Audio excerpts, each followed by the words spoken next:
Hukum akal yang harus ada dua juga. Yang tadi, ni dua ni lah kita bincang ni. Harus akli daruri. Bila sebut darurinya kita faham. Maknanya harus yang tak payah fikir. Harus yang tak payah fikir. Apa dia? Yang tak payah fikir itu iaitu yang akal menghukumkan sesuatu itu boleh terima ada dan tiada. Secara berganti-ganti. Maknanya bila kata ada bola atas meja. Maknanya tiada tu tak ada. Ambil bola tu lempar ke lain. Atas meja tadi ada apa? Dah tak ada bola dah. Contoh ada gitu.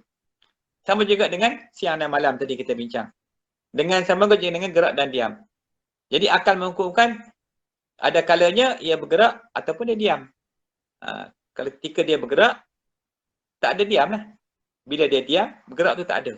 Jadi bergerak dengan diam tu, jalannya datang berganti-ganti. Ketika ada gerak, tak ada diam. Ketika ada diam, gerak tak ada. Macam tu. Sebab itulah diam alamat hidup. Gerak alamat mati. Diam alamat mati, gerak alamat hidup. Diam tu alamat mati, gerak alamat hidup. Okey. Jadi ini harus akli daruri pada akal. Maka yang satu lagi yang akhir sekali iaitu harus akli nazari. Bila sebut harus akli nazari, harus yang memerlukan kepada hujah. Harus yang memerlukan kepada dalil dan keterangan yang kita kena bawa keluar. Hukum hakam tu nak bincang, nak mengatakan harus tu.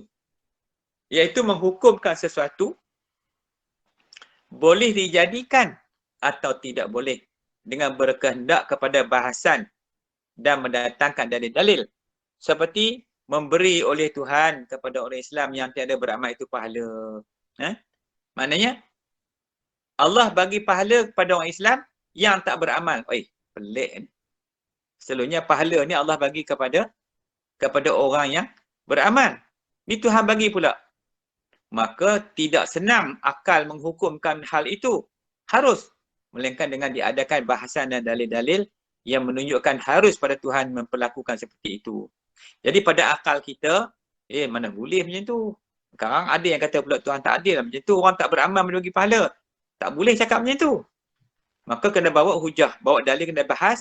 Sampai bila bawa dalil, yalah bolehlah. Memang Tuhan ada hak nak bagi pada orang Islam tu walaupun dia tu tak beramal. Contoh dia gitu. Ini harus.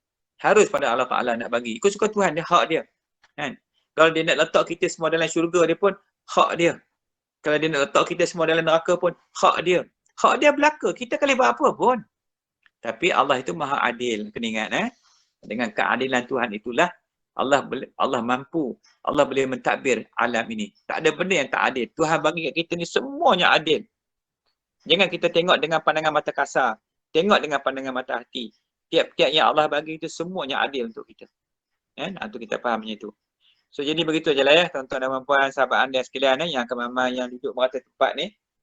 Jadi kita sebenarnya dah habis siri kita yang bahagian hukum akal ni. Jadi saya rasa saya dah cover dah walaupun taklah sebaik mungkin. Secara ala kadar je. Sebab kita punya asal tujuan kita adalah untuk berzikir tu. Tapi kita ambil lah malam ini mengambil berkat sepenuh kita duduk saja kat rumah tu. So tidak-tidaknya kita boleh mengaji. Daripada tak faham langsung dulu, malam mudah-mudahan dengan kita mengaji ni, nampaklah jalan. Maknanya lepas ni kalau siapa-siapa nak mengaji ilmu tauhid, inilah ilmu yang nak kena belajar. Ilmu tentang hukum akal. Dia banyak hukum akal dengan hukum adat. Hukum syarak kita belajar dalam ilmu fiqh. Dalam ilmu tauhid, dua hukum ni. Ilmu hukum akal dengan hukum syarak. Dia dengan hukum adat. Dia ada bahasan ni nanti lepas ni. So jadi insya-Allah saya dah selesai dah sekadar yang termampu yang saya sampaikan. Jadi mana yang terkurang tu mungkin daripada kejahilan saya yang tak faham ni.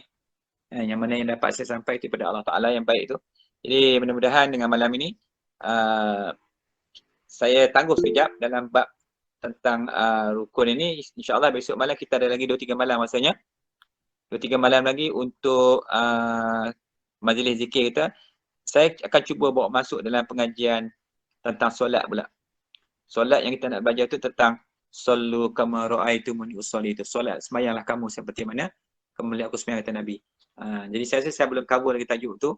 So, jadi bab ni insyaAllah nanti ada masa nanti kita akan masuk pula kepada sifat-sifat yang wajib bagi Allah, iaitu dalam sifat-sifat 20 tu. Ni kita akan sampai insyaAllah, jangan risau. Mungkin ada yang bertanya, Ustaz kenapa tak continue? Boleh insyaAllah. Sebab saya ni dah 40 malam ni tak boleh nak gerak ke mana. Sebab apa? Terpaksa nak tunggu. Orang lain boleh juga berjalan, boleh juga tidur kan malam-malam macam ni.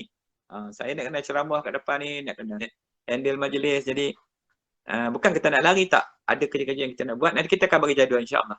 Kalau ada kemampuan, kita akan buat selang semalam ke. Macam mana kita tengok keadaan-keadaan yang perlu. Pastinya semua orang ada keperluan masing-masing. Jadi saya akan cuba adjust tengok.